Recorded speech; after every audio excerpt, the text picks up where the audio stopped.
Hello and welcome to I guess it's our penultimate episode, but it is covering the finale of Sydney Survivor.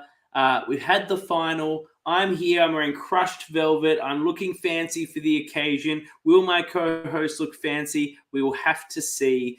But we've got an exciting episode to look forward to cover. It's the final. We're going to be talking with Ethan, who of course came fifth. We're going to be talking with Luke, who came out their fourth last member of the jury. We'll be talking about the whole finale. And then next week, we'll have some deep dive interviews with the finalists. So look forward to the final episode next week where we do those interviews. But tonight, we'll be discussing the finale and bringing in those fifth and fourth places. So without further ado, look, I must apologize. I like to have diversity on the ORCA pod, but tonight it is an ultimate sausage fest. I think I will have Jules and Annabelle for the finale next week, but tonight is the sausage fest, and I apologize for the lack of diversity in advance. So joining the barbecue first up is my good friend, as always, Max. Welcome, Max. What is up, CK? I love how you throw the just code in last minute and not tell anyone. So spoiler alert, not looking fancy like yourself, CK. Thanks for the heads up. I don't have to dress you guys. Sort your shit out. Like, be prepared. Look, Matt. I've got Matt. I literally just took off my hoodie and put this on. Well, speaking of hoodies, the CK, final person joining great. us. Thank you. The person we're bringing in this week to complete the sausage fest, it's the finale. Who better than the most recent winner of a Survivor LRG that has been aired that is not obviously Sam, but we're bringing in another member of the barbecue. It is John, who has described himself as the token Asian. Well, at least it's not all white. I guess I got some diversity. Yeah, I'm here to provide the diversity on the Sausage Fest cast podcast. When we bring in Ethan and Luke later, it's going to get very locker room white boy situation. So it's good that you're here with providing that diversity for this episode. And it's going to be great to get your takes on the episode, John. I must say, how did you feel about these very limited tribal council speeches that they were being cut off? They were being given time in advance. You love the cutoff, final tribal council. I was very jealous that in a one-day game, they got triple the length for their speeches. Did they get triple length? Sorry? Did they get triple? Yeah, they got 3 minutes instead of 1 for their speeches. You got 1 minute? Wow. Which we found out about at Final Tribal Council. But I'm surprised you fit in like 5 Denise references in that 1 minute. Now, look, before we jump to the Final Tribal Council, let's just look at the episode as a whole. We'll run through it relatively quickly because finales are pretty straightforward. They come out of the tribal council and Matt's gone. And I think Ethan knows he's pretty much fucked, right? Like, would it have been in anyone's interest to bring Ethan to that final four? Yes. Luke, is your answer, I presume? Actually, no. I think it was in Luke's interest, or I think Luke. I can see either or, because I feel like if Luke was thinking, I need to win final immunity challenge, maybe he thought Ethan, like if it was an endurance challenge, Ethan was his like biggest competitor. But I actually said, and they will back me up in this, I actually said Michelle and Jazz should have kept Ethan and booted Sam at final 5. And this is, and I said this was my live thought, so it's not Monday morning quarterbacking. I just feel that at least for both Michelle and for Jazz, and I don't know if I'm skipping too far ahead into Final Help Council, I feel that Sam, just by virtue of, for Michelle, the same game styles and the same alliances that they were kind of together for pretty much the entire game, was going to be a hard matchup for her. And for Jazz, the fact that she made her primary merge move, allying herself with Sam as her big move of the game, sitting next to Sam at the end, would also have made it quite hard for her to win. So I think it would have been in both their interests. save Sam at 5. So save Ethan at 5, boot Sam, and then they can get rid of either Luke or Ethan at 4. Yeah, I'm just going to bring in this comment and then I'm going to respond to that. Kurt Carson, watching from America, he's competed in a number of LRGs in America, and he's saying, apparently, according to Schneider, he created the term LRG, but I don't know if that's true or not. But they didn't let them talk at one. That's interesting. Now, I think you're right, John. And Ethan made this pitch, and people were discussing he's played a good game, even though he was trying to tell people he didn't play a good game. He's definitely played a good game. But someone correctly identified, I don't think people like him as much as everyone else. Like people, there's a negative energy towards him about the way he's played. Who was that identified that? Does anyone recall? Was it Michelle? Michelle? I think wasn't it Michelle that said that? Yeah. So you're right. Michelle should have been looking like everyone was taking Jazz, even though Jazz came second, if I recall from the votes. I think she got a lot of that, the edgies vote. She got the edgies vote who are like, fuck it, we're voting for the person that got back in, because that was always the risk of an edge. But people thought Jazz was going to come. And you're right, Michelle's, and look, we've been saying this on the pod the whole time, playing a very strong game, a very subtle game, but not as in a similar moves, making similar moves to Danny, making similar moves to Sam. They've all been connected. And Sam, just from the edit, and I know they lost a lot of Michelle footage, so it wasn't clear whether that was the edit or that was the actual experience of people in the day, but that Sam was more noticeable of the two of them. I think Danny was actually like the most notable, but once she was gone, it was Sam that was probably seen as the more prominent member of the group. And then they started Final Tribal Council with basically saying we played the same game, which suited Sam but didn't suit Michelle. Yeah, I think when I was looking at the merge, I thought Sam and Michelle were actually playing the two best games to get to the end. They were very well positioned. And I think Michelle touches on her in her speech when she says that she purposely had to play under the radar because of, her perceived threat at the start being like a well-known person. Her self-perceived threat, because it seemed like no one knew who she was. I knew who you were, Michelle. But in the cast, no one knew who she was. But then I think that like allying yourself with someone who plays a very similar game, but as you said, given the credit for being the more perceived person, but also that move on Joseph when Sam blindsided Michelle and left her out of the vote, and therefore he was more correct, as in Christy's words, in terms of getting the person out. Then Michelle is also like another leg up that he has over her. And so, as you said, when they get to the end, it becomes really hard to differentiate themselves because I guess on paper they made all the same moves together, except the one time that Sam kind of got one over Michelle. And if she really wanted to go super hard, like if she really decided, yes, my play is Ethan, my play is to get rid of Sam and Luke, she could have not even got the numbers with Jazz, she could have saved Ethan with the idol and made like a really big flashy move and then have that Ethan's only here because I saved him, and I saved him because I know that he's really rubbed people the wrong way with the way he's played this game. And like that's the sort of big move she could have claimed at the end in a group with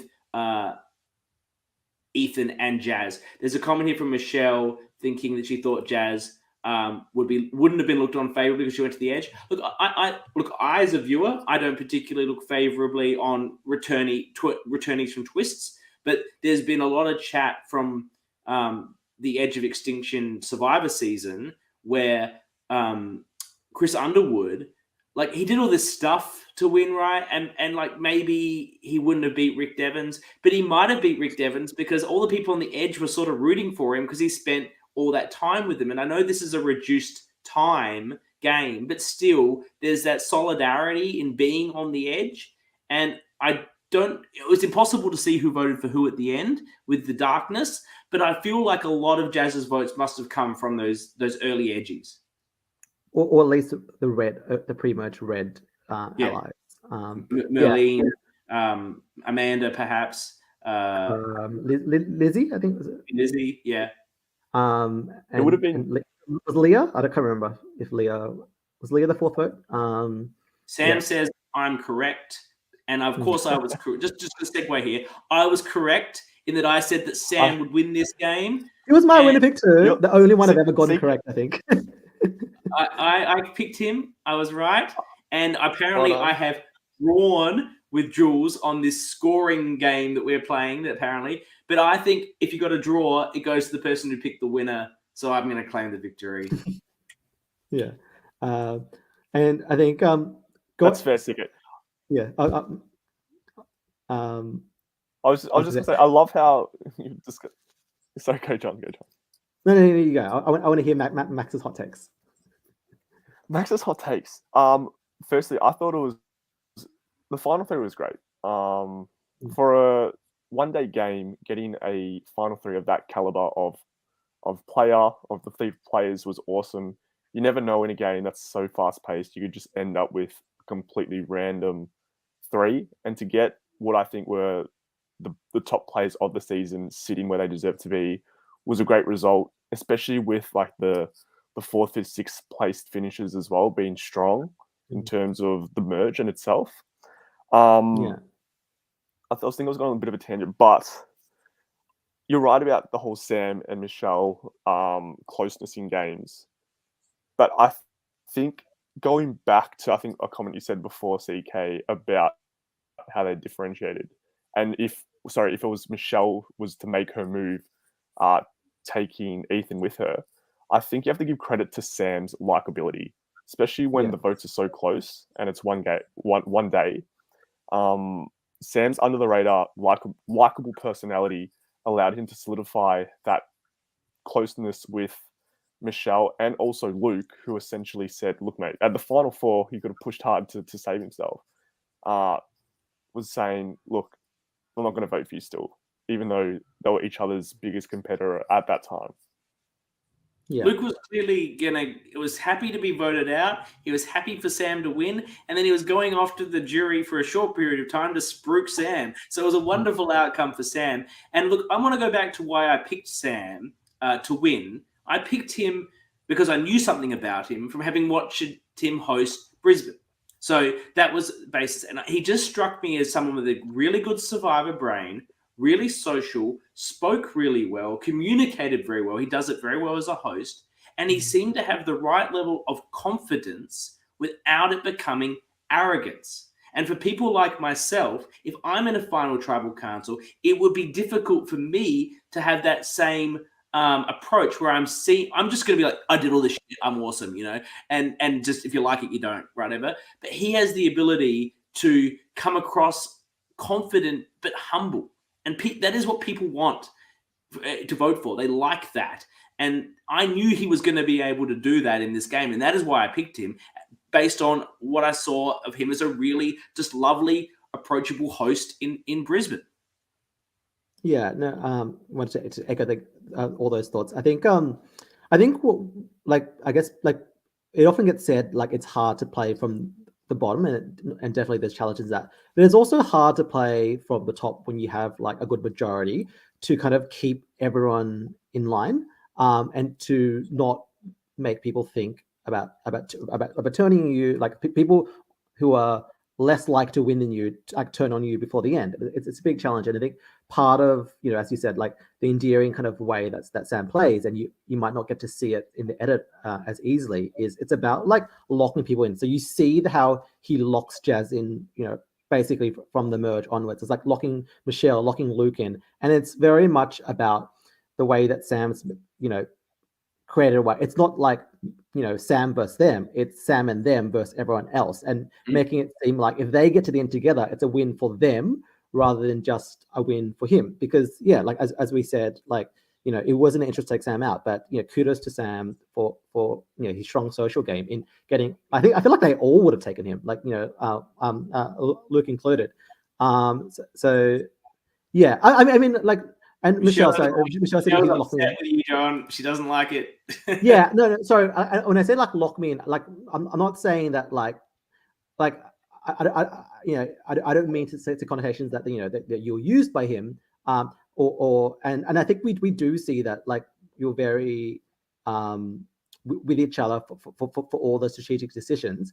But I think, as we said before, I think that's what made it harder to then differentiate your games. And I think And I think that's always the risk when you play with someone who has that very similar story. So when I said lock in, I just mean like you guys weren't turning on each other. That's what I meant by lock in. Not that like one person was controlling the other. Yeah. You can't underestimate in these games, for those that haven't played, how difficult it is to vote out someone you like, even at the end game, when you're not playing for $1 million or $500,000. When you're playing for that money, you can put, I like this person, but I'm trying to win here, to the side. When you're playing for nothing but pride, and you've made all these friendships and you've had a wonderful experience, and you know that Sam and Michelle say they've gotten really along, they're well together, they've played the whole game together, they've had that trust, and Michelle's best interest might be trying to take out Sam, but for her, she might go, look, I really like this guy, he loves Survivor like I Survivor, if he wins or I win, I'm okay with that. And that is a valid mental approach that people have in these games. And for people that haven't played, I can appreciate you don't understand how you can build a bond where you care about them in a day or even in 2 days or even a day, but you really actually do. And for that reason, people don't always make optimum choices in LRGs at the end. Couldn't have said that any better. It's once you're in that position and you're put through adversity with the people you're playing the game with, making that decision at the end is obviously incredibly tough, because there's so much more than, I guess, you're not playing for money. There's a lot more on the line, unless you're just going in to play a game and be a complete villain, just ruthless and couldn't care about how you're perceived. The reality is you play these games, you form great friends, and that's how it is. Like it's we're normal, like you normalize the situation rather than making enemies from it, I feel. And the decisions become a lot more tough once you're placed in that situation. Yeah. And I could have seen Sam, like, I don't think Sam necessarily wanted to vote out Luke, but he didn't want to save Luke. Like Jazz and Michelle were already just going Luke, and I guess he's just going to roll with that because there's no point saving him anyway. Like, but he didn't, I don't think Sam would have put the vote on Luke if that was the way it wasn't going. Like if Michelle was like, we're just going to do Jazz, right? And he would have been like, yeah, let's do Jazz. The three of us will go together. Like it was just, that's the way it was. And I think it's fine to not do the, to send it to like a draw, a sort of a tiebreaker. It's fine to do that. But yeah, I think in the end of the day, they had those relationships, and the chat's going off with all these people confirming this position that, you really do make these sentimental connections. Yeah. And I think like the most interesting thing about Survivor is you are watching, like 16 like humans play with, real emotions and like different motivations and different things that change how they vote, because it isn't like a board game. We often discuss in this podcast like the optimum move, but it's not a board game. And I think as you said, like it's very real relationships and very real emotions over a very long day. And even though it's only one day, like it's still like you're going through that many tribals together, and then you have that shared bonding experience. And I think the other thing is that and this is a strength to this cast, and I think the best part of the season is the strength of the cast. Like I thought, anyone who made the final 10, I said at the time in the merge, like I was actually happy for any of them to win. And I think it's a huge like credit to everyone, that everyone felt like if they got to the end, they had a chance of winning, a few votes. And I think I haven't watched much Survivor, but this is like the first final tribal counts I can remember where like everyone got several votes, whereas usually people get like the third person gets 0 votes, or they get like one from their like blood versus water partner, like a pity vote from their mandatory vote. So like the fact that like these guys all had like at least 3 votes, and Sam didn't even get a majority of votes. He had 6 of the 13. So I think it shows that like because they all played really well, they all thought, all right, I'm just going to get to the end and be able to give my pitch in front of the jury and like, you know, I have a chance. It's not like I'm going to the end and there's no chance. Because I think if you know you have no chance, then you're more motivated to then, you know, to you know, flip the tables. But the fact that everyone you know, played really well or had a really good story until the end made getting to the end the main priority. There's a question from Kirky. He's like putting a big one here. I'm bringing Kirk in because he's watching from the US, and I don't know if he's watched the season, so it's really interesting that he's commenting. How many optimal moves do you need? I think modern Survivor has become to a point where and this is the modern game, like modern post-season 40, and I think you'll see LRGs adopt it because it's a quick game. You need one. You need one move. You need to have like one move that you can say was your move at Final Tribal Council, and the rest of it, if you sort of just went with the numbers, that's fine. And Sam had that to differentiate himself from Michelle, as you identified earlier, John, with the Joseph vote. Yeah, I mean, I don't think it's, and I know there's often like an emphasis on the big move of what's on your Survivor resume, but I don't think it's like that. I think at the end of the day, like it's about having a good story and having the relationship. So when we talk, it's not about making an optimum move, but it's about like putting yourself in a position where you can get to the end with two people you can beat, and like. Yeah, that, and there might be like zero big moves in that, but if you position yourself in the end with two people, you know, that the jury is more likely to vote for you than them, then that's what's optimum about it. And I don't know if, like, we've discussed that perhaps Michelle saving Ethan was a better move for her. Maybe she gets the vote, but I'm not so sure Ethan doesn't win. Like, he may have some negativity towards him, but as much as he tried to undersell it to the rest of them when he was trying to get saved, he played a fantastic game. Like, he's got his dodo moment with the idol nullifier, but putting that one aside, like, he had advantages. He played them to success. And you can identify missteps, but those missteps become irrelevant when you made the end. So, like that's the point. Like, you can say, "Oh, that was a mistake. That was a mistake. He shouldn't have voted for Shane at the group tribal. You know, he shouldn't have threatened Joseph." Like, but it doesn't matter when you make the end. It's the winner's story, right? So history is made by the winners. These were all great moves because I'm at the end. So I feel like, and as Danny said, it's a very red jury. A lot of people would have known him. You would have had Maddie there, like, you know, pitching the hell that he should win, like stumping for him so hard. And you know, this is what Michelle's saying. It's why you want to take Ethan, far more visible than Jazz. Like, I think you bring in Jazz. I think you take the edgy risk.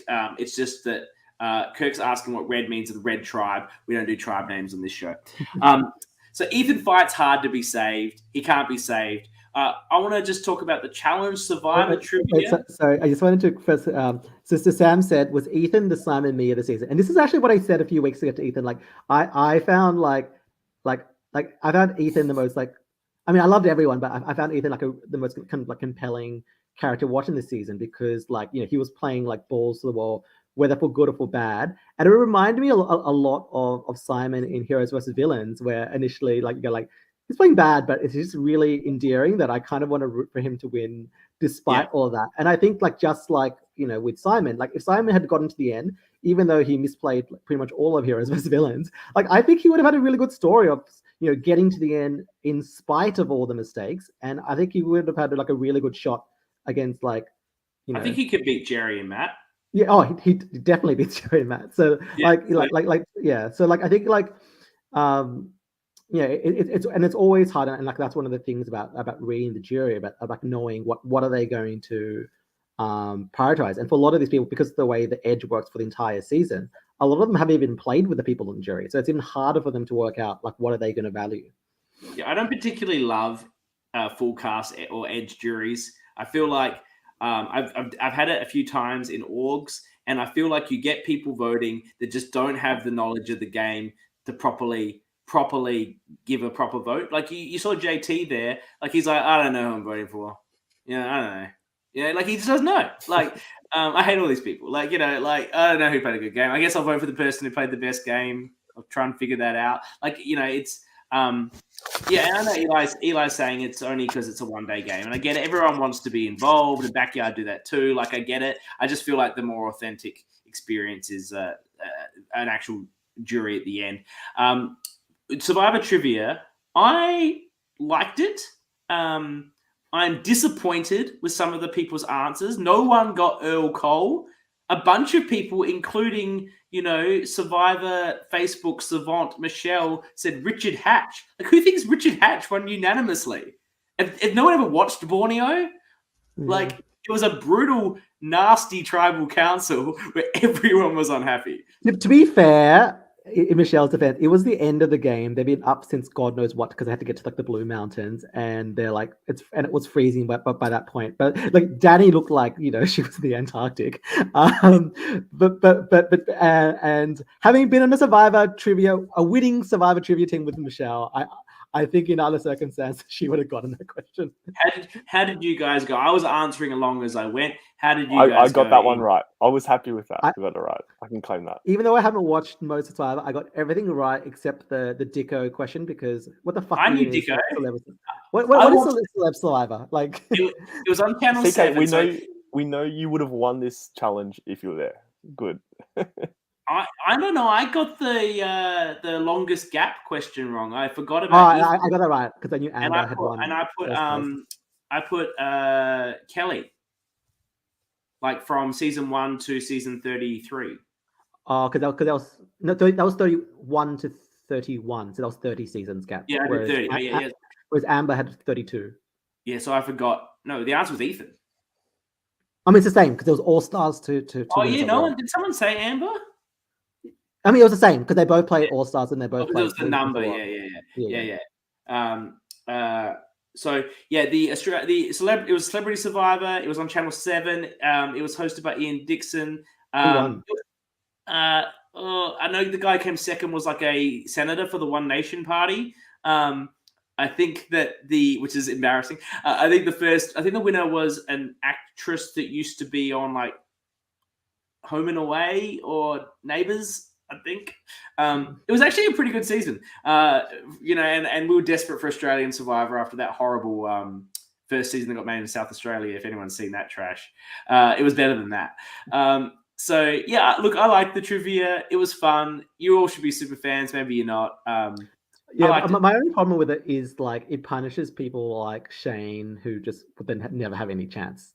So I quite like the in-game trivia because like the have you been paying attention one because then like theoretically like everyone should be able to answer those.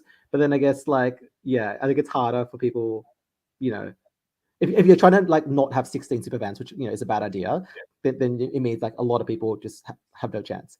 Eli's asking, should I watch it? I'm assuming you mean the celebrity one. I don't know if you can find it. I think you're better off you're spending your time watching an LRG, but it wasn't a bad season. But I would, if you want to watch disaster, like the reason we didn't have Australian Survivor for like 20 years was that first season. I don't know if anyone's seen that, but it was horrible.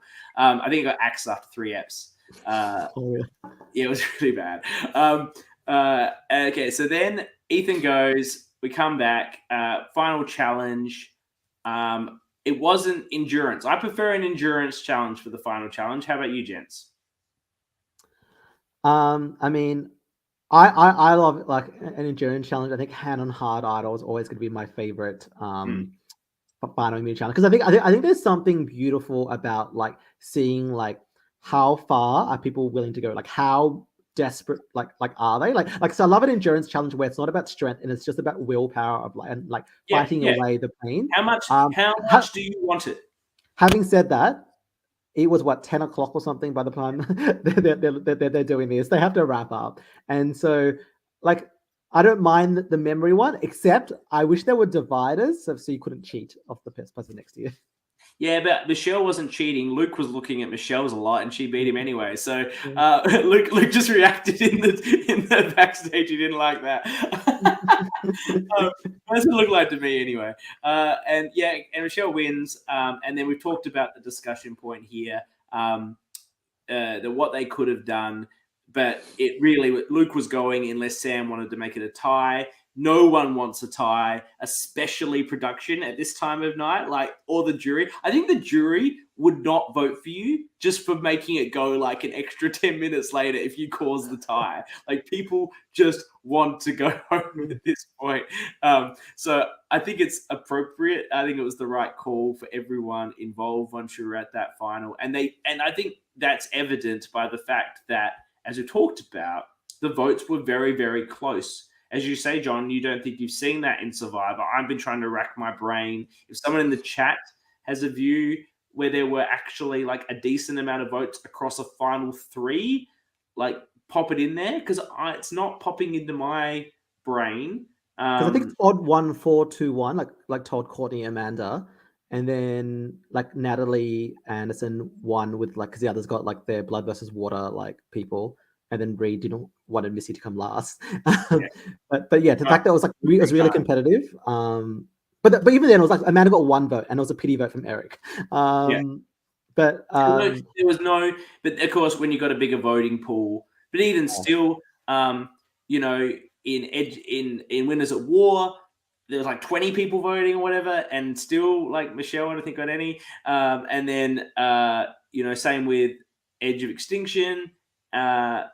I'm pretty sure, like from memory, Underwood pretty much clean sweeped it. Like there's a couple of votes here and there. So like it is very like, and I think we should really compare it to the Edge of Extinction circumstances, because that's what we had here.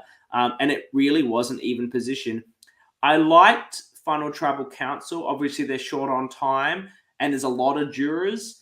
So I liked the idea that you were only able to ask a question to one person. It wasn't a you know, here's a question for the group, and then everyone waffled on about it. No, I even without the shorter time, I think it's better just to have one question, especially when you have a jury that big, just because like, you know, obviously the jurors have been waiting for a long time. They all want their moment, but like it's not about you. like you get one question and then like, you know, move on. Like you should know by then like roughly who you're deciding between, and like the one question you need to clarify your answer. Okay. Who do we give the most savage juror to? I feel maybe TK. He was a little bit. It was a bit aggrieved. He's like, I thought TK was playing it up, was milking the screen time, and wasn't actually that angry.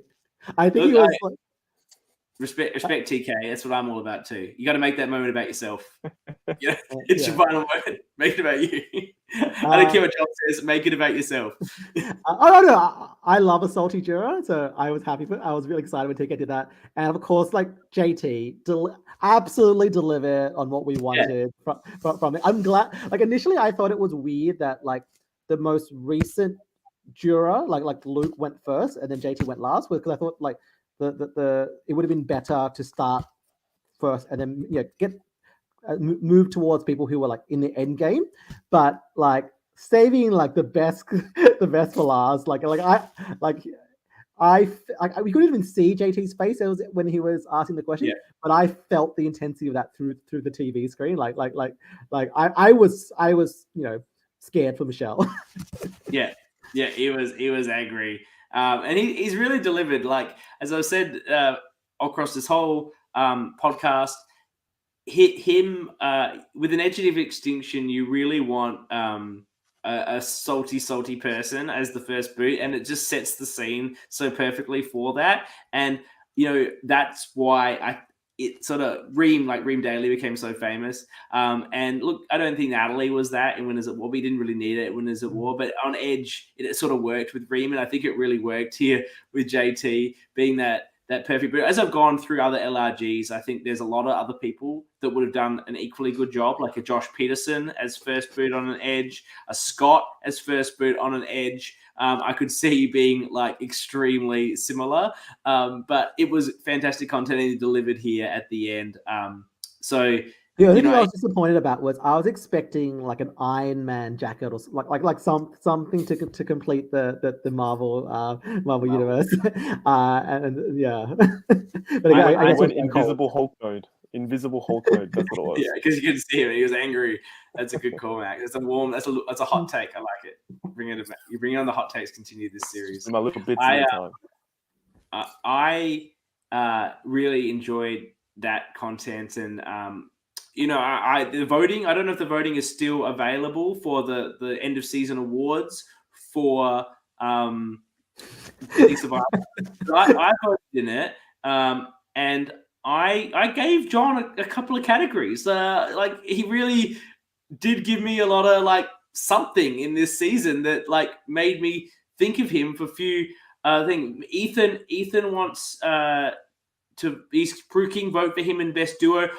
Look, I'll be honest. Ethan and Shane is the best duo. Like that storyline, carried the What season. about Shane and his Advantages. I voted Shane and his advantages, baby. It closes midnight Friday. I did actually have Matt and Ethan because I love Matt and Ethan, but I actually had to change it to Shane's advantages. I feel like by the end of it, I kind of just got tired of Ethan saying, as everyone knows, Matt and I are super tight. Like, I think like he said it like 20 times across the season. And I think like, it's too much, Ethan. We more show, less tell. Well, it got me. I voted for them. We'll bring in Ethan in a moment. I think we've covered it pretty well. I reckon. What do you think about? One thing. I feel like Michelle deserved at least second. That's my hot. Yeah, I feel like I don't want to be. Yeah, I mean, it's hard, and I think it's because it's just because Sam and Michelle were splitting a lot of the blue votes, whereas Jazz was getting a lot of the red votes. And I actually kind of wonder whether maybe if they had booted Jazz at 4 and taken Luke, then I'm wondering if Luke and Sam would have split a lot of more votes between them, and then whether like the Amandas and stuff, like would they vote for Michelle instead? We'll never know. But I think it's always hard. Like it doesn't necessarily. It's kind of like in season 44, Carolyn got 0 votes, was in 3rd place, but that doesn't mean she was worse than Heidi. It just means that Jam Jam took all her votes. And I think like if you kind of look at the relationship between Jam Jam and Carolyn, like they also worked together for pretty much every vote except like that one vote where they blindsided her and took out Franny. And then like he took, It's a fantastic comparison. I agree. They were a great pair, and I think that Michelle definitely deserved to win or to come second. No shade on Jazz. I just don't feel like she did a lot other than come back. And she got votes for the comeback. But for me, as a viewer and as a voter, I don't really get into like twist returnees. Like, did we work out if there was no edge, if not everyone voted and it was just purely the jury, what's the result? Have we worked that out? Well, we don't know who voted for everyone. Well, no. So Luke voted Sam, Ethan voted Sam, Matt voted Sam, Shane and Joe. Shane voted Sam, Joseph voted Michelle, I think, and then Danny and Christy voted Sam. So Sam wins. Sam wins Michelle. Oh, there's Matt wins Michelle. So Sam wins like 5-2, 5-2. Yeah. Do you think and Jazz's Jazz's votes all came from the edgy. So yeah. Michelle, so we're getting some here. Yeah. All right. So I guess I thought it was a really good final tribal council. I think it wrapped up the season really, really well. I like the little moment they had with Sam talking. I thought that was a nice way to sort of finish it. With everyone behind him, and he reveals that he's done his Brisbane Survivor, and they put a little note there that you can watch it now. And then Christy said that lovely thing about the cast and how authentic the experience was, which was very positive. And then we got a little sneak peek. And I just want to talk about the sneak peek before we bring in Ethan. I don't know if you guys watched after the credits for the sneak peek, where Eli has revealed that season 2 is a 2-day game, which I think is a strong positive. And he showed us 2 random birds, like a parrot and an owl or something. And he said that there's going to be some sort of twist, some like a thematic twist for the whole concept that's never been done before. Like, I don't want to put some shade on you, Eli, but you really are like building it up, and now it needs to deliver. Like, it needs to be exceptionally fucking good. Because if it's just like, they randomly, did this that's sort of like this or something, you know what I'm saying? Like, it's been built up now. Built up. Yeah. I remember I commented when I was watching that it felt like a kitchen appliances ad, like at 2 a.m. when it's like, and that's not all. We also have this, and it just kept going. And I was like, all right, do I have to give you my credit card details over the phone? Right, because it kept going on. What we're gonna do in this season? Look. All 3 of us, we were very heavily involved in Melbourne for Uncharted Waters. Uncharted Waters is a pretty unique concept, and it's exciting. But am I going to say here that it's like going to be the greatest thing of all time? No, I'm not, because that builds up things unnecessarily. Okay. All right. So let's bring on Ethan. Here he comes. To me, he was the MVP of the season in a character sense. Brought the action, brought the fun. Let's welcome him. Ethan, welcome. Me up.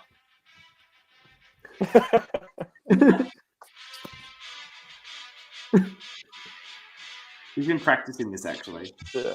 Well, he's had 40 minutes to practice CK. All right. Just found this idol. I thought, you know what? I will have a look at it, and I'm gonna play it for myself and Matt. This is what the idol nullifier looks like. Just to let everyone know, it's not an idol. What a dickhead. Love you, Danny. So this is what was my idol. It does say idol, to be fair. It says nullifier too. And I've written idol on it just to make me feel better. I think what we learned is Ethan still doesn't understand how an idol nullifier works. Have you not watched David versus Goliath? It's actually a very good season. No, I haven't. I haven't seen someone play a nullifier. Okay. First of all, I want to say thank you to you guys for doing the podcast. And I'm just not going to shut up for the next 45 minutes. And then I want to say thank you to Eli and everyone that was crewing, and especially the cast, because you're all amazing and I love you. And I want to say thank you everyone who watched as well. I had an amazing time, and yeah, it was such a fun game. I wouldn't trade playing Sydney Survivor for anything. So I'm very proud that I came 5th. I didn't actually think I could get to the end until final 6. But yeah, it was an awesome ride. So thanks to everyone for following along. You were this close. If you Very had close. voted before Michelle at Matt's vote out, you would have the idol. Okay. So I don't know if you guys saw, but the idol was hanging out. It wasn't under the thing properly. You could actually see the string. Another production mistake. Or was it deliberate? It wasn't fucking deliberate. And I asked Michelle, would you have gotten it if you hadn't seen it? And obviously, you just really can't be too sure. But I was looking. I wanted an idol. You were in the rocks. You were looking everywhere on the walk-up. So if that wasn't sticking out, Michelle might not have found it. I would have instantly just played it for Matt at 6, because Jazz came up to us and told us she was voting Matt. She said, I've made a deal with Sam. I'm voting off Matt, and there's nothing, that's it. That's why we love an honest player. So Jazz was dead to us after that, which is fair enough. You can't just tell me you're going to vote off Maddie P and then expect me to It would, but it wouldn't have been your Didn't you tell Joseph you were voting off Shane and Joseph to his face? No, okay. There's a lot of I'm actually so glad you brought this up, because I want to go back. I want to hear the answers. I want to go back before we're talking about that thing. Okay. Are you saying it wouldn't have been your optimum move to save Maddie with an idol at final 6? It would have been better to use it on yourself at final 5. No, I would have played it for Matt straight away. Then you guys are done anyway. In the next Yeah, but I think Matt might get to the end at that point, because we vote off Jazz and then it's between myself and Luke, and I'm barracking the shit out of Matt to win. And I think Christy was as well, because when I was still in the game, no one knows, but Christy was barracking for me to win. So that was a massive help if I did get there. But yeah, even if I didn't make it, Matt would have made it, and yeah, I would have been happy out of Matt. You would have been happy. So happy. So all right, go back to the Joseph thing. So obviously I didn't look at my nullifier, and the reason I didn't look at it is, one, because up until that point, every idol, the ones that what's the guy's name? Russell, had found and stuff, were circled. They were this. This is what they sort of felt like.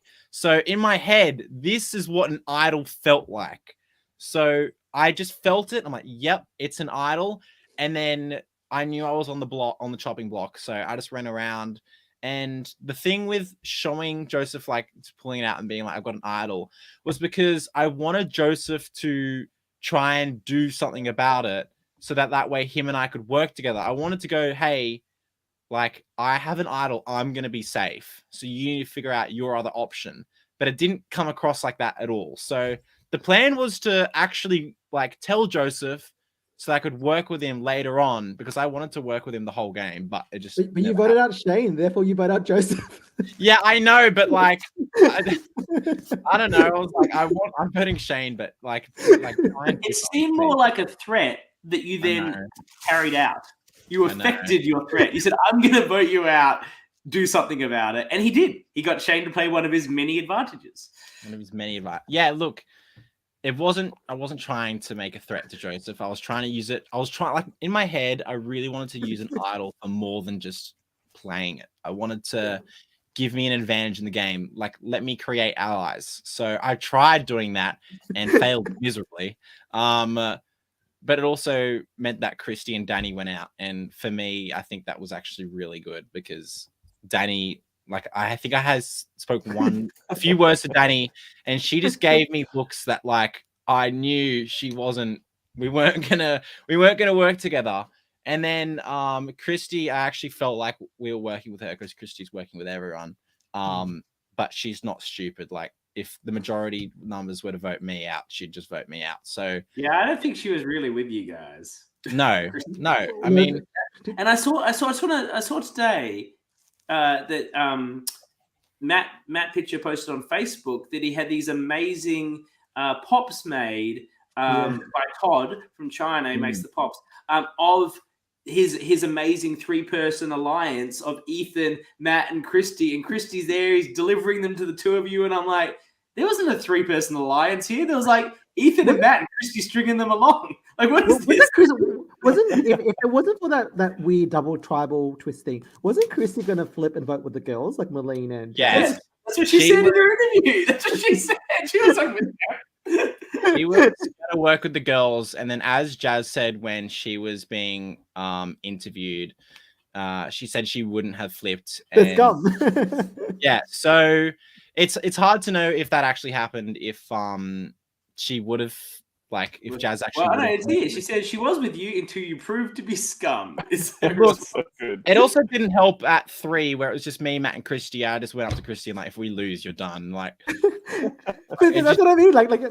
you said you told Jazz off for telling Matt that she was going to vote him off, and you were very direct this season. Bullabara 3 with his pops. You can see the pop there. There's one of them. That's obviously the Matty Pitcher pop in his picture. Yeah, I'm sorry, Matt. That wasn't a real thing. But it's nice that you got the one with you and Ethan. I think that's lovely. Yeah. And so going back, Ethan, like I feel like you and Shane was like the rivalry of the season. It kind of was like very much like George versus Simon that carried the entire season. Right. So what happened? Because you were together. Comparing Shane to George, is that the right comparison? No. I'm just saying, like, it was the rivalry that was a season-long rivalry. But like, you were only together for an hour before you swapped tribes. Like, you had one vote together. What happened? Like, why did you hate Shane so much? I think after revealing my advantage to everyone, and I did that because on the walk back from that first egg hunt, I had picked it up and I knew Danny saw me. So I went and talked to Danny. And then Joseph was in the conversation as well. So I had told Joseph that I had found something. And then once the tribes everyone was put into their 2 tribes, I recognized that Joseph was on my tribe. So I thought, what's better than to let Joseph go around telling everyone I have an advantage than to just be upfront and honest. 1, probably not the smartest idea. It's a good way to get voted off really early. 2, it could have potentially made for a good alliance with just Joseph if I had talked to him privately about it. But I got really shifty and shady vibes from Joseph, which I don't know why I wanted to work with him, but I did. But so yeah, the reason why I was so against Shane was because I read mine out and I knew he had his, because I'm pretty sure Danny had said someone else on our tribe had found it and it was in his fucking pants pocket and I could see it. So I go around telling everyone, like, I'm whispering, like, hey, look at Shane's right pant. Like, you can see it. So immediately I was trying to play like that. I'm a good guy. I've upfront and honest. I've told you about my advantage. He's being a snake. Like, let's get him. So I think the real rivalry was I wanted to get him out because he didn't want to tell people about his advantage when I did. And that's why I wanted to blindside him. But it was almost you first in that vote, wasn't it? Yeah. We've talked about what would have happened if Amanda wasn't brutally blindsided by Leah, which thank you, Leah, because yeah, I felt like I didn't want to play it. Like they were right. Like you never really want to reveal an advantage and play it straight away. And I really had no intention of playing it. And I just tried acting like this is for the Alliance, which meant me. And then Matt came along, and Matt, when I read out my advantage, Matt came up to me and said, like, that's given me a lot of trust in you. And thank the Lord, because he was in the middle of the whole tribe. Everyone loves Matt. But yes, for voting out Amanda, I think Shane might have gone home. Is the conclusion from if that didn't turn on Amanda. I think it would have been something like 5-3 or like. But if you played as idol, then you were done. Which you potentially might not a three-way split, but a three-way split on our first tribal is just ludicrous, especially with half an hour. Like it's just not okay.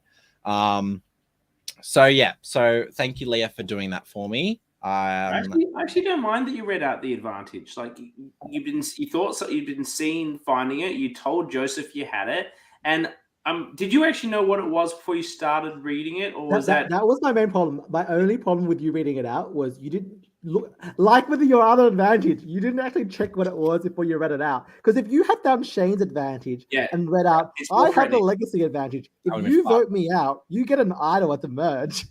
That would not have been an incentive to vote you out even more. As if he would will it to a single person on that fucking tribe. He'd will it to someone on the blue tribe. Yeah, like I would, and that would have been pretty clear. Like if I had that advantage, I wouldn't have said nothing. I would be like, all right, well, great. Now, if you vote me out, no one's getting the advantage, and I'm going to be on extinction, and you best fucking believe I'm going to win this challenge and fuck your shit. Like, I swear to God. Like, don't even try coming for me right now. Who would you now? We've asked this before in the chat, and Eli said you would have had to will it. You couldn't keep it on the edge. Right. Who would you have willed it to on blue? It's a good question. You obviously met people at the breakfast. Maybe who were you? Luke. What if? I would give it to Luke. But what if Matt had knew you were going out, but voted with you just so he would get your thing, like Sarah Lucina did, to get what's her name? I haven't watched the season. Legacy advantage. Yeah, Sierra Dawn Thomas. So yeah, I think at that point, like if I went on the first tribal instead of Amanda, like Red's first tribal, I wasn't close enough yet with Matt. It really started after that tribal. So yeah, Luke would have gotten it because I was chatting to Luke early before, like at the breakfast sort of thing, and felt really good with him. And that's why at Merge, I wanted to work with him. And I also needed someone else who was perceived as a big threat because I was going into Merge with the biggest target on my back. I think for just being loud in myself, but never change, Ethan. Never change. The chat is loving this line of questioning. I think we may have managed to stumble on a alternate universe question that their own group chat hasn't actually asked because we've given Ethan an advantage he didn't actually have. So we're in a real through the looking glass moment here, but it is an interesting one. I do agree with John though. Safety without power was about the best advantage you could read out at that second. Perhaps an idle nullifier. I'm really worried about those as well. An idle would have been better. But I think safety without power, people are like, meh, it's not that threatening. Whenever he uses it, we just get it the next time. You ultimately ended up using it incredibly effectively. I think that because you managed to get to a weird twist where there was a full tribe thing, you were immune and you could save Maddie P. An incredible moment in the season. Yeah. So again, we've talked about that. If Matt wasn't safe, I don't think he was going to be voted for. But at the same time, they knew I had that advantage. And they also speculated that I would play it for Matt.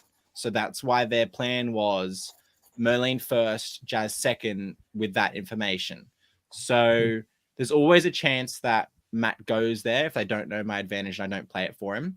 But yeah, winning, if I didn't win immunity, I was just playing it for myself because like like Matt, I hope you don't get voted off, but like it's me. Like I felt if I didn't win, it was definitely me. Oh, that's fine. Like you can stick with your alliance, but you don't have to sacrifice yourself. Like fall on a sword for them. You know. No, and I really tried pushing with Merlene and Jazz because it just worked out so good and so weird that the four of us made a 4-person alliance after Amanda got voted off and just before the swap, and then got swapped together back to red, which like all of us are like, what the fuck, this is crazy. Like like we're in the majority, the four of us feel really good with each other, and then we lose and we have to, like, the options are basically Christy or TK. And like personally, like if I made it to the end, I would have claimed voting TK out as a move, because yes, I was in the majority, but TK had given me the like he'd given me the power within my tribe by coming to me as soon as the swap happened and said, hey, like I'm just want to survive, like I'm if I have to go against my blues, like I will. And then I was like, threw his name out to Christy, which was amazing. Like, perfect. Like, this is exactly what I needed. Because like I don't have to lie. I can just go and tell everyone, he said this to me, build more trust with my alliance. And then TK, to his own credit, was a threat. He's a very smart person. And I think if he made it further in the game, would have been lethal and very good. And also credit to Christy, because I didn't perceive that from Christy where I should have. I hadn't seen her season, but TK really upped his play and me perceiving him as a strategical threat, and Christy really lowered it and just sort of like tried playing the middle and trying, like everyone was talking to me. I felt like I was at the top of the tribe after the swap because of that. What happened though? I mean, top of the tribe, running the tribe, and somehow Christy works her magic and gets you all to vote for Shane, who was on your red tribe, who none of you had ever cast a vote for. So, you know, you can say there's some negativity, his name was out there or whatever, but you hadn't ever voted for him. And all you did, and you're like, oh, he's got an idol, let's flush that and push him to the blue. Like, what was, and Christy managed to puppet master you. You all should have just voted for like Danny or Sam or someone, like, or Michelle. Like, what were you thinking? I actually don't remember that vote. Like, I don't think anyone remembers that vote. I think Christy put on like some Jedi mind trick. The Men in Black thing where they zap your memory and shit. Yeah. And I don't think any of us remember anything, but I don't know why we did that. I don't know. Like we talked about it. Like I even said, I think we should vote a blue. Sorry, Christy. And then we didn't vote a blue. Like that was in the edit where I say that. So my thinking was obviously to still vote a blue because that's just smart play for us Reds. And then between, like, there's just complete fog. And then we write down Shane and then we go back to camp with 3 people. So Christy is incredible. Like I voted her best player of the season because she was. And unfortunately, like it just shows how hard it is to get her out. That 2 idols had to be played, and she was gone with 2 votes. With 6 people out of 10 immune. Yeah. Yes, exactly. So I think Christy and she was paired with another threatening player as well. So Christy, insane. Yeah. So like you had a tribe swap, you pretty much somehow lucked out and got all your chosen alliance, and then you had the numbers, but then and this is something I know very well from, you just kept losing and losing and losing and losing, going back to tribal, back to tribal, back to tribal, back to tribal. What was that feeling like for you? Because I guess you kind of one of the narrators of the season, so like we kind of felt the stress coming through confessionals, but with the one-day game and how quick the rounds are, like what was it like, just feeling like you never got a break? I think you guys know my answer. I was fucking sick of it. It was bullshit, I think I said. This is my whole game, is I literally did not think 1 vote ahead because I knew my name was always being mentioned, and losing challenge after challenge pre-merge sucked because I really liked my alliance, but I also had the most options when Lizzie and Christy were still in the game. So for the first tribal with TK, I had the most options, me personally, and the same at the next one because the girls wanted to work with me and Matt more than they did Merlene and Jazz. And then obviously that changed after just before tribal because when you start threatening everyone with your advantages. So losing doesn't feel good, and I feel like people perceive you more as a threat if you have survived more tribals going into merge. At least they should. And getting down to a tribe of 3, I felt really good that I was still left. And I also felt confident that if I lost, I was still in the majority. So that goes like on one hand to luck because I didn't know that Merlin and Jazz were going to go against me and then they got voted off. So, but on the other hand, it's also, I aligned myself with a really strategical and social player, which allowed me to just sort of play a bit more freely. And I think that's what you see with Sam and Luke a bit more into merge is that they work together and they can come back and just give each other information. And same with Sam and Jazz and, you know, even Sam and Michelle. But Matt and I did just Sam and everyone.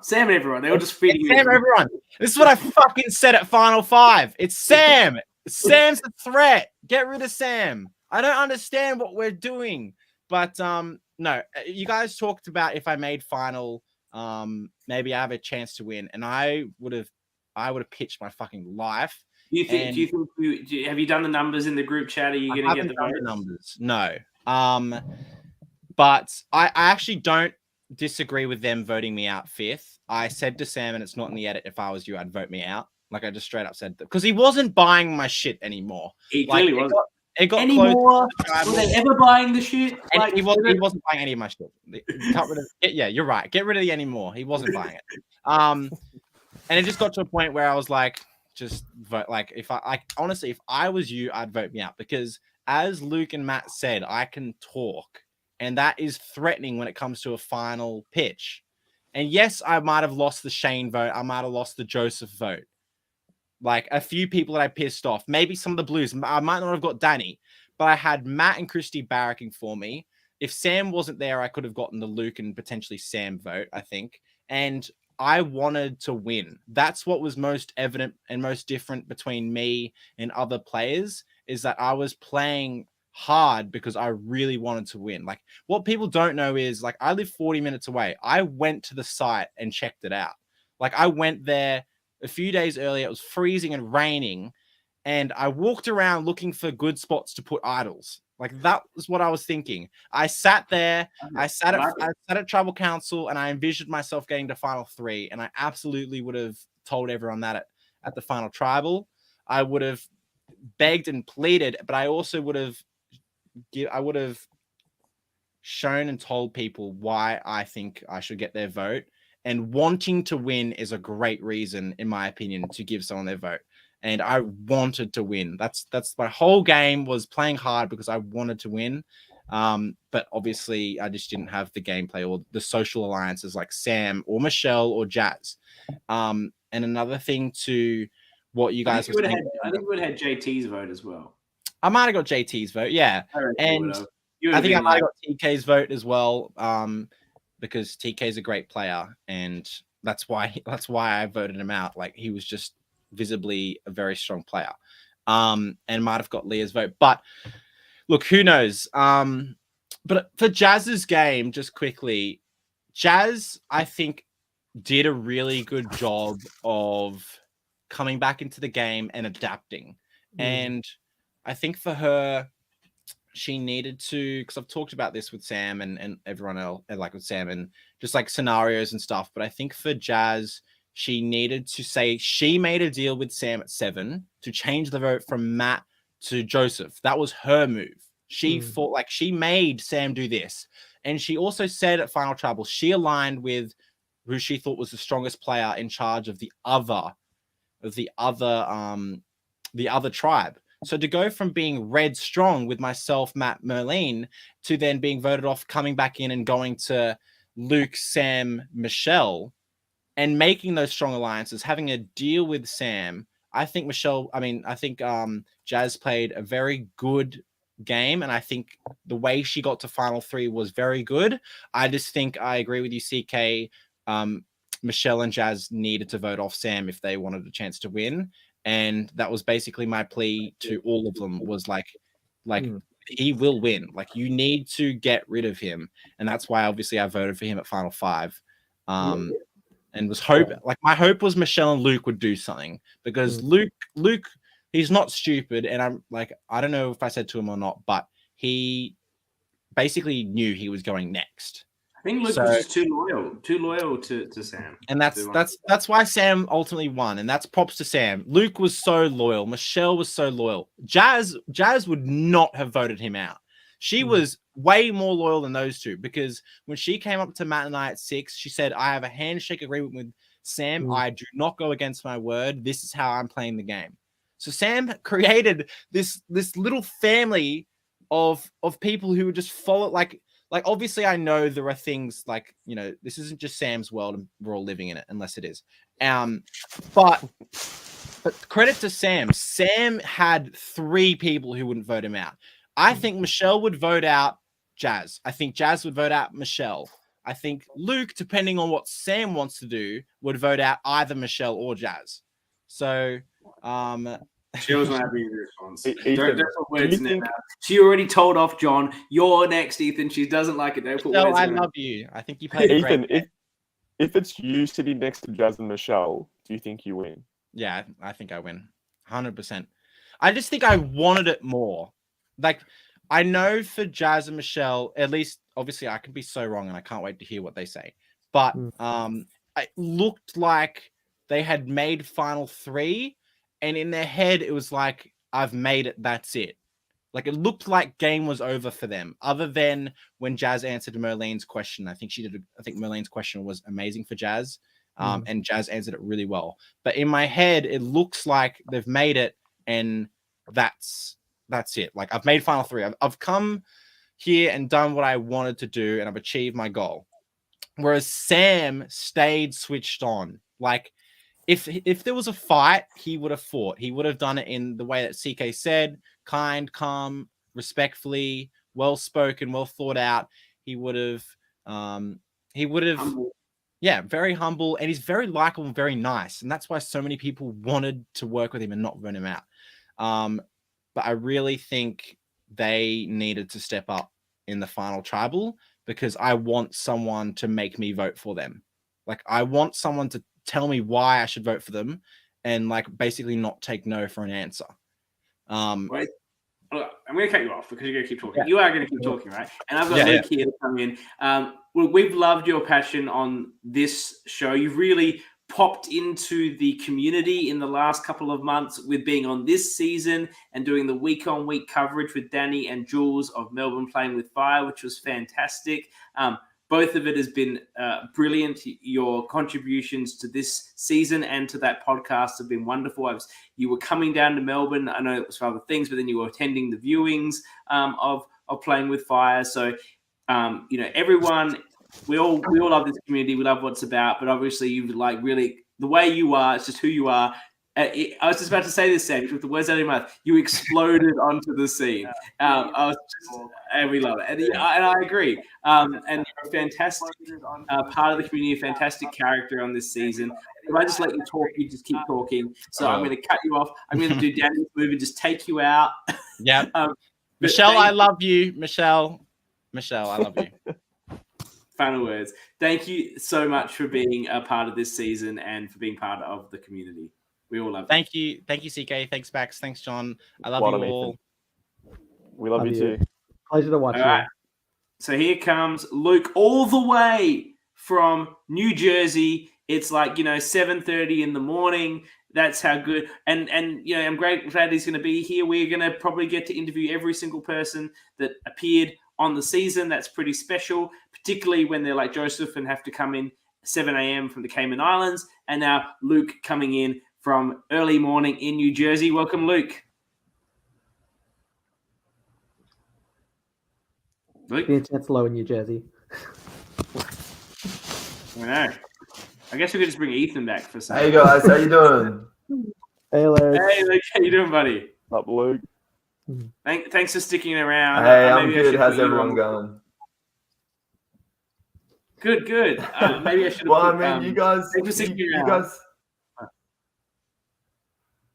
You good? I think it's it's a bit of a lag. lag. A bit of a lag My- between your thing. I think it's why it's hard for us to answer, Luke. Yeah, that's right. I Do think we it have should some work lag? itself out. My laptop's just a little slow. Yeah.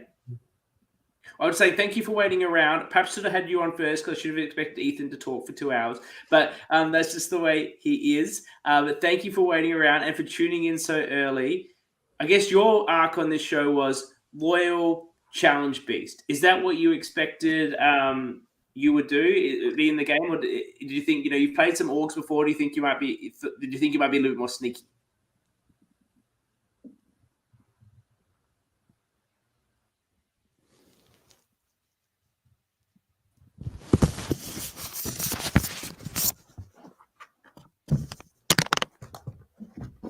We're having some strong technical difficulties here. Unfortunately, we've lost him. Give him a minute. Give him a minute. What do you think happens? And I think the chat can also chip in if it's a Yeah! Sam. Bring me back! I actually think we should bring in Ethan and Michelle at the same time so they can go at it. Fuck! This is better. Luke, I hope Luke fixes his stuff because I really want to listen to what Luke has to say. All right, he's back. We're going to try it again. Are you ready for it? Let's see how this goes. Can you hear me? Yeah, that's much Yes, better. I think that's working better. You hear us? Yes. Yes, No, excellent. It was on my laptop. It's a pretty old laptop, so it struggles when I start to do things like this. So No, all good. So what I asked before was you played a loyal game. You played a very strong challenge game. Was that your plan going in? Because I know you mentioned you played some orgs, I believe. So did you think you might play a bit sneaky? Because people generally come from orgs. They're generally a bit more sneaky. Or did you think you'd play that sort of game? yeah, I mean, coming into Sydney Survivor, I mean, you can't have a blueprint to play any game because the people that you play with are going to be different every single time.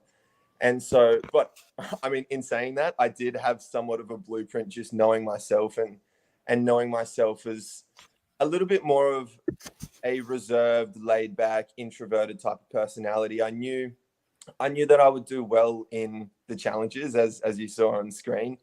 And I wanted to try to navigate the game while trying to downplay this challenge threat level by just being a little bit more quieter, trying to play off myself as maybe a little aloof, not really knowing as much about the game as maybe some other people like your Sams, your Michelles, your TKs, your Christies, and just try to portray this image of everything's going to be fine. Let's all just have fun. And while, yes, that is true to my personality, I just wanted to kind of exaggerate it a little bit.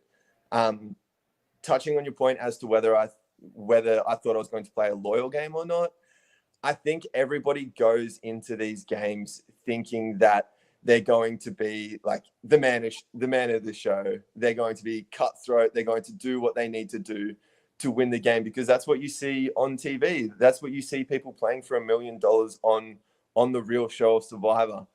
And going in, that's what I thought I'd do. I thought I'd play this perfect game as everybody thought that they would. And I'd be able to cut someone like Sam when it came to Final Four. But the reality was that even though it was only 12 hours, I realized partway through the game that once I made the merge, I realized that I had kind of won, or I had satisfied what I came looking for. And that was really just to, one, enjoy my time, two, be able to make the merge so that I had enough time to really indulge in everything that the game had to offer. And three, be able to form what I thought were really genuine connections and genuine connections in that if anyone from the cast was saying, hey, Luke, we're going to be in New Jersey from this date to this date, that I would feel that it wouldn't feel like a chore or a burden to me to say, yeah, hey, come stay with us, come sleep on the couch. I'd love to house you. I'd love to sort of catch up with you. And I felt that I had sort of hit all of those points that I came into the game wanting to hit. And it's funny because as the game progressed throughout the merge, I gradually felt more and more like these people were starting to become my friends, because I can't really talk about Survivor to my friend group in the outside world because, one, they don't watch it, and two, they just don't really care for it. And so these people that were becoming my friends, I felt as I was getting towards the end, and I think this sort of talks to my end game a little bit more as well, where at Final Four, you do kind of just see me fall back and say, hey, what's done is done. Like, if you want to take me out type thing. I felt that at Final Four, I had an inkling that if I wasn't there, Sam would win, and Sam would win quite handily. I mean, it was quite an even vote, but I thought that Sam would win, and I was happy to really take that step back and sort of give him my blessing to vote me out, and everything would be fine, knowing that I could spend those last couple of hours of the day really being mindful and really soaking in this realization that this day won't come again. And I'd be able to sit on the jury, not have to try to wrap my mind around trying to give this final tribal speech, and just really be able to enjoy sitting back, observing, enjoying the moment that I was in, and really feeling this wave of emotion where I felt very grateful, very, very proud of Sam, and this feeling of belonging and just gratefulness and just joy and calmness in being able to just sit back and enjoy the presence of everyone, knowing that I was done and I didn't have to be in the game anymore. And I mean, as you would any friend in real life, whenever they have personal or professional successes, you really want to cheer them on, and you want to allow them to have that spotlight and allow them to just really revel in this moment that they deserve. And I was so happy to be able to, at Final Four, just step back and say, hey, Sam, I feel like that this is how it's going to go. And I'm just going to be so happy for you and so happy for the girls that they're able to have this moment without feeling this overwhelming sense of guilt by voting me out. So I guess that kind of answers that question. What an answer. That was an incredible speech. The chat is going off, and I think what you just showed us, that had you gone to Final Tribal Council, you probably would have won, because when you're going to speak that emotively and with that much passion about the people you just met, I think you just had everyone lose their mind for you in the chat. I can bring up some of this. We love you so much. Love you. What an actual legend. And then he starts crying. And then Christy, you're such a legit fella. Eli, you're such a good egg. And then Matt saying something. Some guy said you're a star. Timothy. Jesus. And then, Wow. he wanted to nuke you the minute he saw you by the end of the day. He wanted to hug you. What does that mean? What's a nuke? So I don't know. Take him out. I think they're using it. So that was an incredible speech, and very much about what you were in the game. That was very, very moving. So thank you for that. Yeah, I will say in the edit, and the edit was relatively true to who I am, but at the start of the day, I felt like I was so sharp. I felt like I was on top of it. I felt like I was articulating myself well. And you kind of, I mean, I saw this, and I'm sure other people saw this as well, but you kind of see as the day progresses, I become less and less articulate, and I start to repeat myself, but in different ways. And that's because my mind at that point was solely just crunching numbers, looking at future votes. So when anybody was to ask me in a confessional, what are your thoughts, or at Tribal Council, what are you thinking coming into this vote? My mind was elsewhere. And so I kind of reverted back to just that first, that underlying thought. And in most cases, it would just come out as me repeating myself. So you can kind of tell. And I think that's why at Final Four, maybe some people didn't think that I'd have such a hot case to potentially pitch myself at the end, because I was just so spent at that point, and my mind had just turned to mush. That it was just so hard to be able to articulate myself like someone like Sam, who, I mean, that's he's definitely got an outstanding gift in that realm. Yeah. I want to take away from the fun, loving moments for a second and talk to you about all the controversial challenge successes you had. Bring it on. Throughout the season. Of course, before we get to Puzzlegate, I was a strong advocate that the red light, green light was absurdly hard on Matthew Pitcher, that he did not move, and that you would just wave through, like, where that guy's like, come on through. Like, and but the Puzzlegate, when did you discover that you hadn't actually solved the puzzle properly? So, I want to answer both of these because I definitely have a side to this that hasn't been spoken. And I think it's a side that will definitely shift what you guys think on what really went down. When it comes to Puzzlegate, I'm kind of a stickler for making sure that I know what's going on before I do it. And so I can say with about 85% certainty that I asked it. So Eli showed us the puzzle before the actual challenge commenced. And I can say with relative certainty that I asked him, does it have to look like that? Or do we just need the pieces to fit in? Because I could see that it was symmetrical, whichever way you cut it. And I have this vivid memory of him saying, just get the pieces in. And that backs up my story because I just went for it. I didn't even go and check it. It was behind the drum. And that's not because he wanted it necessarily out of our field of view, but that's just where he stored it. And so I just threw all the pieces in. I could see how it went in straight away.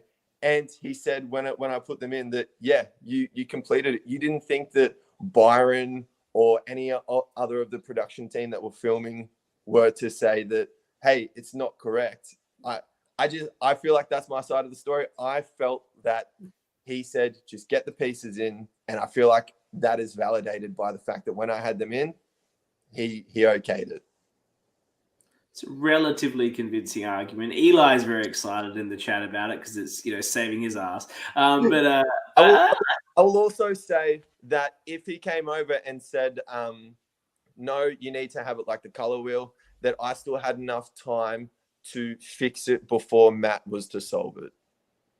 My only question was then why did Matt think the colors had to matter? Like why was Matt running back and forth to get the colors right if Eli told everyone it didn't matter? I don't think he told everyone. He just told Luke. You see?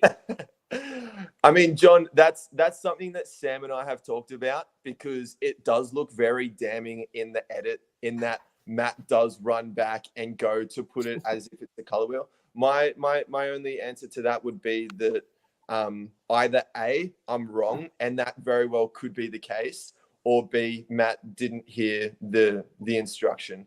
And that. Look, can I say, that's how it goes in LRGs, John.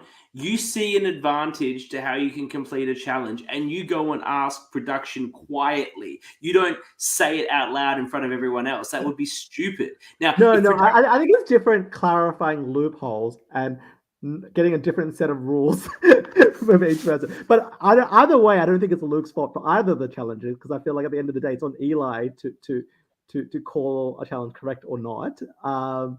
And you take the wins when you get them, no matter like how they come. Or that red light, green Luke light. found the loophole.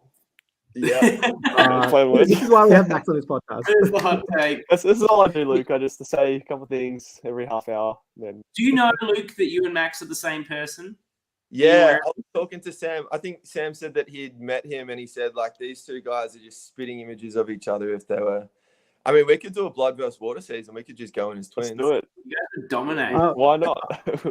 I love the the challenge comment. that's pretty early. I'm pretty sure Max was telling me in Playing with Fire that I could vote him out at the end. He doesn't care. He's just there to help me.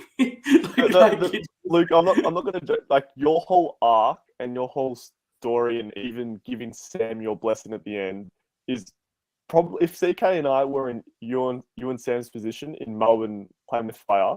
That's probably how it would have played out. I'm not. So watching it was like I loved it. Loved every moment of it. I really got the vibe, and it was awesome watching you play, and like just like hearing your side of the story just before, and encompassing what really like these one-day games, couple-day games of a fan-made version of Survivor is really about. Like you meet people, you become close friends with them, and you really encompass that in such a great way, man. So it was good watching it and good hearing you talk about it. I really appreciate it. I really do. And I think you kind of hit the nail on the head when you said that. Like, no one goes into these games thinking like everyone just thinks it's gonna be like a board game, and like they bring into like all these like preconceived ideas on how they play. But then at the end of the day, like it's such a unique experience that unless you do it, you kind of like don't realize how like that kind of intensity like brings you together in a way that like it feels like you've known each other for so long. And I really boil that down to the fact that it's a game built. I mean, needing the currency of trust is just crucial in navigating the game, and the fact that you're instilling so much trust in these complete strangers in a game that does mean so much to you, like heading into it. I think that is kind of the part that really bonds you and really forms these intimate and strong relationships in a way that you probably can't find anywhere else in the world. So I think, I think it's extremely special. Like, I'm a Survivor super fan, and so I was stoked that I got the Survivor quiz game. You won the trivia. Yeah. You were the super fan of them all. I was so happy because in the edit, because I can't really articulate how I was thinking in the moment, it doesn't come across that I'm really a super fan. And I loved hearing you guys the week before saying, oh, I think Michelle's going to win it. I think Sam's going to win it. And me just sitting in the background, knowing what is to come and knowing that there may be a bit of surprise that I would win it. I thought the one where I guess 33, I was thinking of Kelly Wigglesworth. That's what I was thinking of. Yeah. That was season 31, Cambodia. Yeah. So she was on 30 seasons. And then Second Chances, but I forgot what number Second Chances was. I thought it was like 32, 33. So that was my line of thinking for that. Actually, technically 30 because they filmed it first and then switched them on release. Oh, don't bring that up because you're going to create another puzzle gate, because I think Ethan wrote 28. So 28 would be closer than 33. No, but the longest one is still 33 because the correct answer was Ethan and Amber. Oh. Yeah. Your predicted answer was actually the wrong answer. The right number is 33, but it's for different people. Also, like, now that I think of it, if you thought it was season 33, technically 33 minus 1 is 32. So because you did it maths correctly, like if you had maths correctly, even with the wrong season, you would actually got the correct answer. That's why I threw the question mark on the end of everything, because I knew I didn't want to say with certainty that any of these were the answers. So just chuck a question mark on and you sort of cover all your bases. But going back to the red light, green light. So nice. Do you think that Matthew stopped, or do you think he moved? On the replay, you didn't know at the time, of course. On the replay, yeah. So in the moment, I had no idea. I was just focusing on myself. With the replay, it looked like he was fine. I thought that he had planted his foot fine, but yeah, I mean that's not for me to judge. But in the game, what about the guy that was doing this for Matt? Yeah. And then you're looking at him like, are you going to do that to me? You're sort of looking at him like, because you expect it. And then he's just like, nah, just come on through. I'll let you know, in that challenge, I was going for it. Like I was stoked about the fact that it was something to do with like running and stopping and a little bit of athleticism. I was sent back like 3 times. And every time I was sent back, I would just jet it back up the hill. Where I think some other people, when they got sent back, they just sort of strolled on up, sort of took their sweet time. But I was jetting back up and I was jetting back down. And you'll see if you replay it, there's a few times where I slip and I have to try and like catch myself, but I get sent back up. And so I feel that while, yes, I think in that instance, Matt was probably robbed more so than the puzzle. But I saw that his foot stopped in the replay, but I would say that it wasn't handed to me because I was sent back 3 times, and I managed to each time come back and maybe take it a little bit slower, and then just managed to get it pretty luckily, I guess. Look, you were fighting very hard in all the challenges. You had this mindset that I'm the challenge beast. They all see me as the challenge beast. As soon as I'm not immune, I am in trouble. Like, that's how you felt, right? The rest of the match? Yeah. I love how you kept playing it down as well, Luke. He's just like, how many have you won? I don't know. I don't know. I love that. How many do you want? I don't know. You knew exactly how many you'd won. Yeah. One thing I wanted to ask was, I guess, like the blue 5 was kind of the defining alliance of this game. I guess from the way the edit showed it, and I don't know whether this was true or this was what your experience was that it felt like Danny, Michelle, Sam was the core alliance of 3, and then you were in a duo with Sam, and Christy was more in a duo with Danny.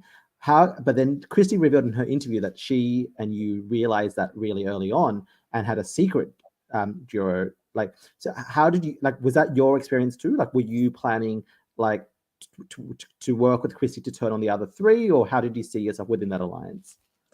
Yeah, so I think the edit portrayed our alliance really well. I did get the sense that it was Michelle, Danny, and Sam, and I was kind of on the outs a little bit, but was still in that.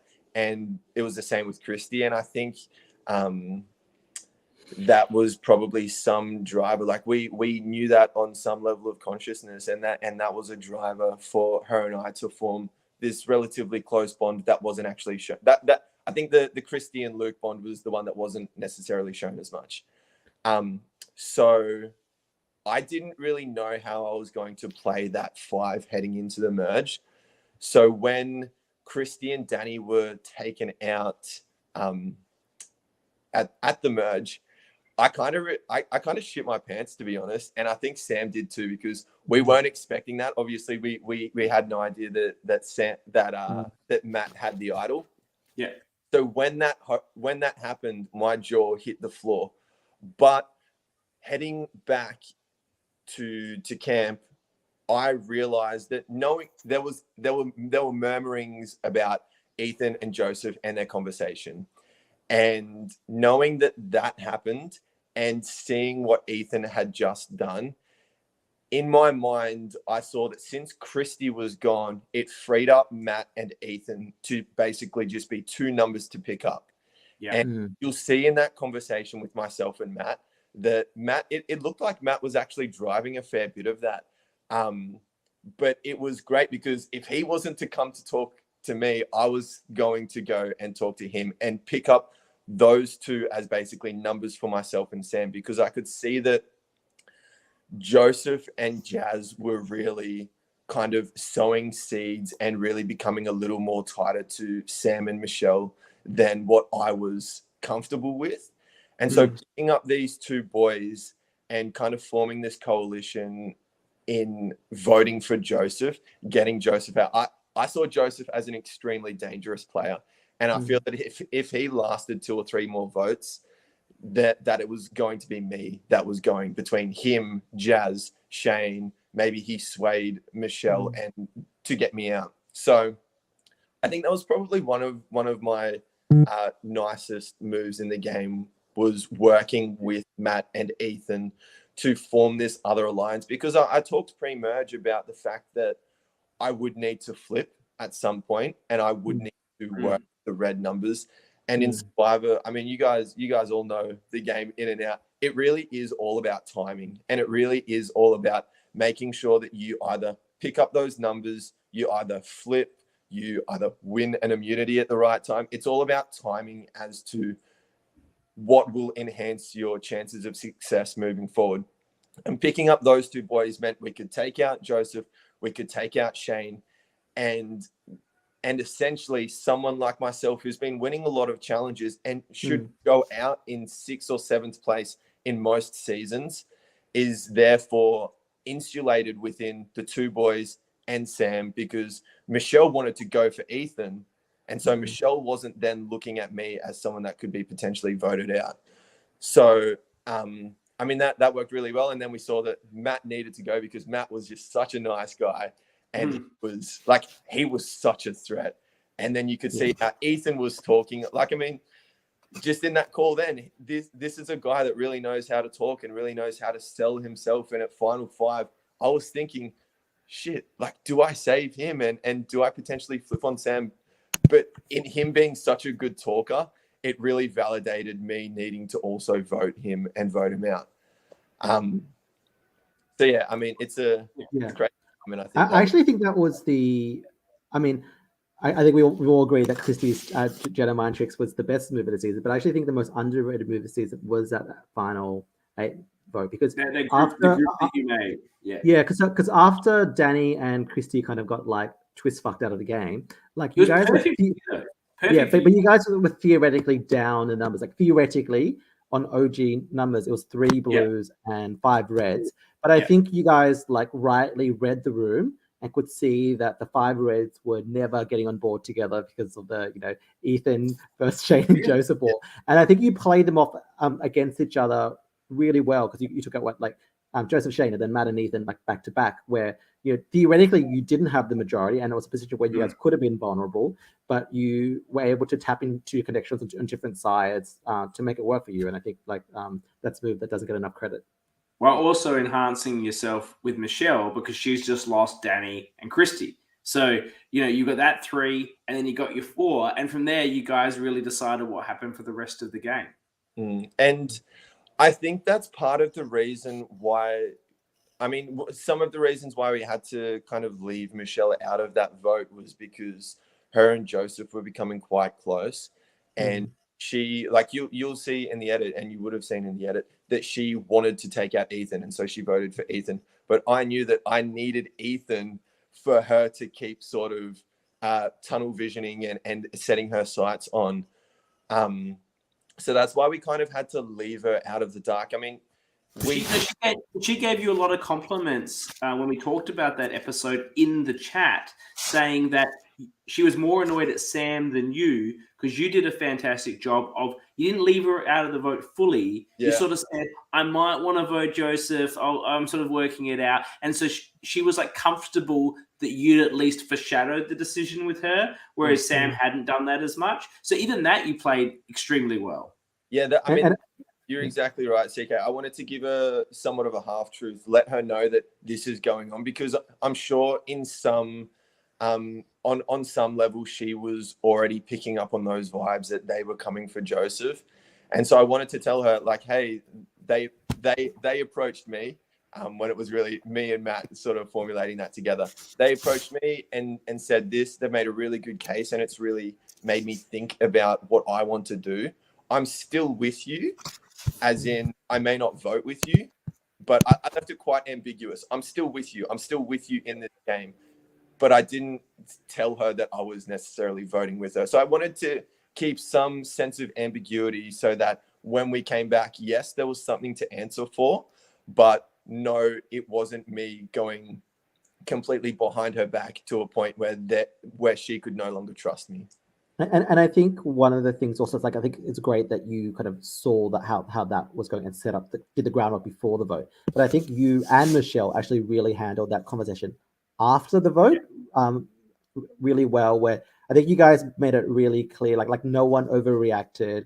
Michelle made it very clear that she understood and was still willing to work with you guys. And I think that really helped you move on. Because we do know that sometimes leaving an ally out of a crucial vote can fracture the relationship forever. I think you guys pulled it back together really well.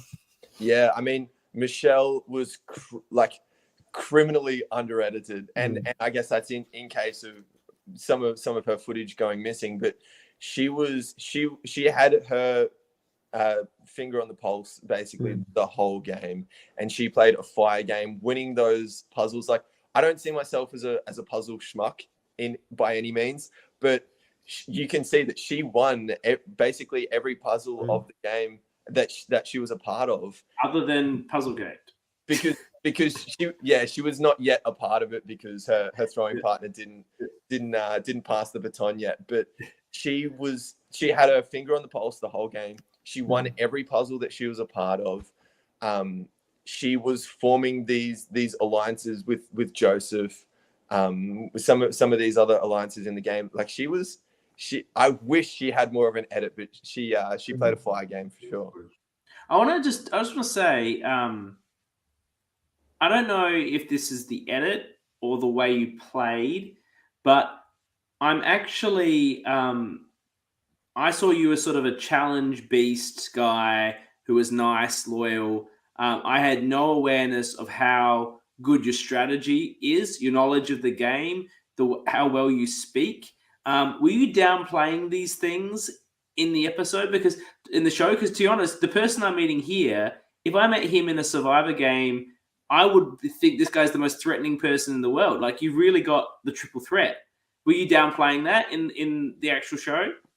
Yeah. So yes, to an extent, and then the rest of it was just the fact that my mind was fried. So to an extent, I mean, I think I answered it before, but I was going in with this relative blueprint that I saw myself. I play almost every sport under the sun. Athletically, I knew I'd do fine. Yeah. When it comes to puzzles and identifying patterns, I feel like I would have done very fine.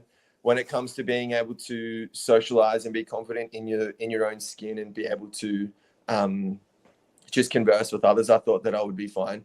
So I really needed to work on that threat level and work on having people see myself as somewhat of a Fabio in that I'm here for the ride while winning challenges. I'm not a threat because I don't have the mind of someone like a Sam or a Michelle or a Maddie P or Ethan or Jazz. But you clearly do. I had to make myself seem quite aloof, seem like I was just there for the ride. I didn't really know what I was doing. Dumb jock, you're going for that. Exactly right. And I think that's kind of, I don't know if I've seen a more proven way to play for an archetype of the person that is great at challenges. Like, you have to, if you're kind of really accelerating in one aspect of the game, you need to balance that out by really drawing down another aspect of your game to really even yourself out more. Otherwise, you're just going to stand out and people are going to then vote you out for standing out. I do want to touch on something as well. I know we probably don't have a lot of time left, but I do want to touch on the Final Four. And seeing everything after you've reflected, after you've ruminated, after you've got that retrospective perspective on what has happened. How about I give you this as the Final Four? Now, I don't know if there was going to be a fire-making competition if there was a tie, but I have talked to Michelle afterwards, and I asked her, Michelle, if I came to you and I really pitched to you that Jazz has been voted out, she's made bonds with everyone on the jury. You can see that most of the jury is red because her, Sam, and myself are blue. Yeah. There are people that haven't seen the game that you, Sam, and myself have been playing. So I genuinely think that Jazz would win if she made the final tribal council. And I've talked to Michelle, and she said that she could potentially have been swayed by a conversation like that. And we could have tied up the vote, us two on Jazz, Sam and Jazz on myself. And if it's a classical like rock draw, then the only person that's pulling rocks is Sam. And so Sam would be voted out by default. He would basically be Sareed. Although it is Final Four, I know that they probably would have had something up there. No, so I think they worked out very early on that rocks at Final Four doesn't work. So that's why they added the... I think, but Sam, a challenge, But do you think in this scenario, Sam is still voting for you? You're not going to him and say, I've convinced Michelle, let's all go to the end together? No, because I think he then tries to sway Michelle to vote for me. Okay. Yeah, so I think, I don't know. I would love to hear from Eli if there was something up his sleeve in the that there is a flanking challenge. Probably your bread and butter there, Luke. I think you're probably winning that, Luke. Yeah, so I think that would have maybe solidified my case to the jury before needing to plead my case, in that I essentially forced Sam into doing something that he didn't want to do. He wanted to take me out, and I am still loyal to him because I'm not voting him out, but I'm trying to vote someone else out. So it's up to him if he wants to go, if it's a rock draw, then he would go out. But if it's a planking challenge, I feel like I've sort of flexed a little bit of muscle in front of the jury and then gone into the planking challenge, maybe with a chance to win and get on through. Look, I can't speak for the people on the jury, but if I was on this jury and you did that and then come out of your full shell in the final Trouble Council, you show your whole self that you've been holding back and talk the way you've talked on this podcast, I think you get like almost all the votes, because that's what really impresses people, that you're able to be so aware of your strengths and your weaknesses and to compartmentalize them in the stress of the game. Everyone thinks that they can play a different way. I thought I could play a different way against my personality, but at the end of the day, the stress of the game, it is very difficult to reduce parts of yourself like that. They only heighten up in that stress environment. So I could see you having a very convincing final Trouble Council to go along with your immunity wins, plus a big move like that. I think it would have been very impressive. Yeah, I mean, it would have been interesting. But I will say, if that was to happen and I was to win, watching everything back and seeing how little I was able to articulate myself in many of the episodes, I would have been pretty disappointed with the season. I was so stoked that Sam came through as the winner and that he was sitting next to those girls that I'm a winner because I always have that what if. Like, I never saw it happen. So I could always say that. You never lost. Yeah, exactly. So I could always say, oh, but there's that little piece. What if I made it there? I can always kind of hang my hat in that. And also be extremely satisfied and extremely proud of those people that made it there. So, yeah, I mean, it's really something being able to play these games, and I've applied for a couple here in the US, and waiting to hear back from them on that, and hopefully this time I'm able to play a similar game to what I feel like is a great blueprint for me, but also be able to articulate myself a little bit more in some of the confessionals and Trouble Councils. So, yeah, the good thing is that once you play once, there's enough games that you can give it a go in another city. Particularly in a different market like you're going into. So, look, thank you very much for joining us, Luke. I know it's early and you had to get up early for us. I really, really appreciate that, and for what you brought to this season and for this interview. This has been one, I think, the best interviews we've done, just seeing this different part of the game that we didn't see from you. Now, before I close out, Ethan wanted to be let back in to talk to you. I'm giving you 1 minute, Ethan, all right? Because everyone needs to go to bed. Wait, CK, can I just say, and then you guys can kick me out, but I just wanted to thank all three of you, but mainly you, CK, for the fact that I know how much watching a season, how much watching an LRG takes, in that I've not been able to see every episode live when it's come out. So just watching it, being able to set aside the time in your daily schedule to then interview people, write notes, as well as being so involved in all the other seasons that are going on. I just really wanted to commend you and commend all three of you, because Max, John, I've seen you guys pop up as well, and the rest of the ORCA gang on really Jules and Annabelle and Ma. Yeah, in really taking the time to provide myself and everybody else in Sydney Survivor this platform to really speak and really reflect on and enjoy giving our perspective and insight into the games that we played. Like, I mean, this interview has been such a highlight of mine. I knew it was going to be a highlight, but really kind of having that closure in being able to speak on what I want to speak on, and just having that full stop in that final part of the journey, knowing that it's now ended. I just want to thank all three of you on being able to create this atmosphere and being able to create this platform for all of us to really enjoy. And just because I know how much it takes from your end in your busy schedule. So thank you. And I really appreciate all that you've done for us.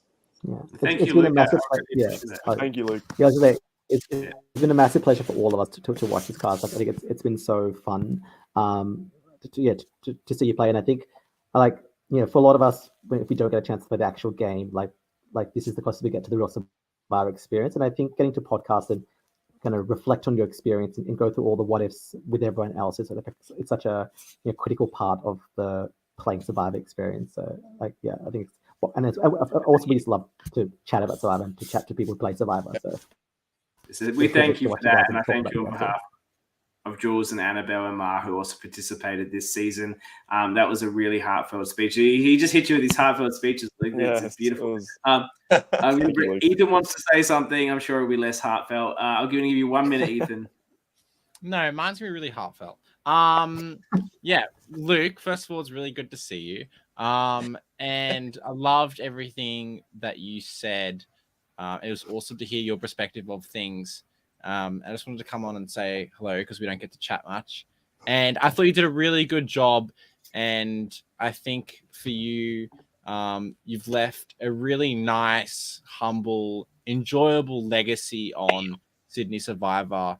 And you're our 4th place Rob Goddess. But in saying that, you got to see Sam win, which is what I would have loved to have done for Matt. And I think it's great that you were able to achieve everything you did. And thank you to everyone else. Oh, thanks, Ethan. Man, thank you, Ethan. I appreciate it. He leaves on a high note. And so does Luke. Thank you for joining us, Luke. We really appreciate you making the time, as we said. So thank you very much for everyone that joined today. It's been a long one, but that happens when we have 2 big players in the game with such fantastic stories and information to provide. 2 very different interviews, but I think both just some of the highlights to me of the season, really. That and meeting Christy, I'd say. Now, we've got there is a live finale on Sunday for those that are interested. I don't know how much of the cast are doing it, probably a Zoom or something, but there's a live finale to be watched on Sunday. And then next week, it will be the final ORCA pod for this season with Jules and Annabelle, and we will be interviewing Michelle, Jazz for the second time, and the winner Sam in a deep dive with the 3 of them. So join us for that. That will be back on Thursday, and I've shared it around. The voting has begun for the top Australian LRG survivors. There's 11 you can rank. I've got a number of votes already. Get in there. I'm going to close it. Like I said, like on the 20th of August. Maybe I'll close it earlier. We'll see. But there's just some clarification about how I'm doing it because there's been some people raising questions. We will be ranking the top 5 in order of your votes and preferences, but the bottom 6, I will not say which was the bottom and which was the one that just missed. We will just cover those seasons just generally because obviously everyone puts a lot of hard work into these things, and no one wants to be seen as the bottom season or the second bottom season. Like, it doesn't invalidate the work that they put in for the maybe one other got better later or what have you. So it'll be really exciting to count down the top 5. I think everyone will look forward to that. But the real goal of this is not to crown a winner. It is for everyone who's joined this community recently to go back and watch some of these seasons that everyone put such hard work into, that had great players and great stories that didn't have this level of coverage at the time and that you may not have had a chance to watch. There's not going to be any other Australian LRGs releasing for the rest of this year. So this is a great opportunity for everyone in the community to get behind old seasons of Backyard, Melbourne, Canberra, as well as you probably watch Sydney if you're here, but Brisbane if you haven't had a chance to watch that as well, and to get behind them and get behind these seasons that were made because there's not anything else coming out this year. We're going to have a whole new year of LRGs coming out next year. I'm sure we're going to have a lot.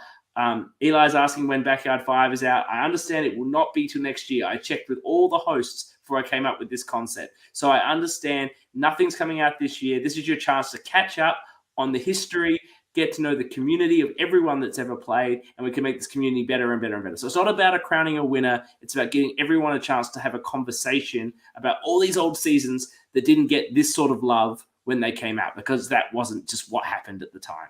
So I'm really excited about that, and I'm sure I'll have lots of special guests, of course, my orcas, but other people throughout the show will come on and talk about their season. I'll try and do deep dives with the winners if I can find them, and we'll have a lot of fun things going on for a month. We'll basically dedicate a month to each different show. So really looking forward to it. Get in and vote, and looking forward to catching up with the winner and the runners-up next week. Thank you, Max, as always, for being with me all this season. John, for the couple that you came on, you've been fantastic with your winner knowledge. You've always got fantastic takes with that winner credibility that I just don't have. That's it really backs you up. I know I'm here to provide the token Asian diversity. It's okay. You did it in spades. You've provided some fantastic content today. Thank you for everyone in the comments, and thank you, of course, for Ethan and Luke. And obviously tune in for the finale, and then we will catch you next week for the final coverage of Sydney Survivor. You have a good weekend.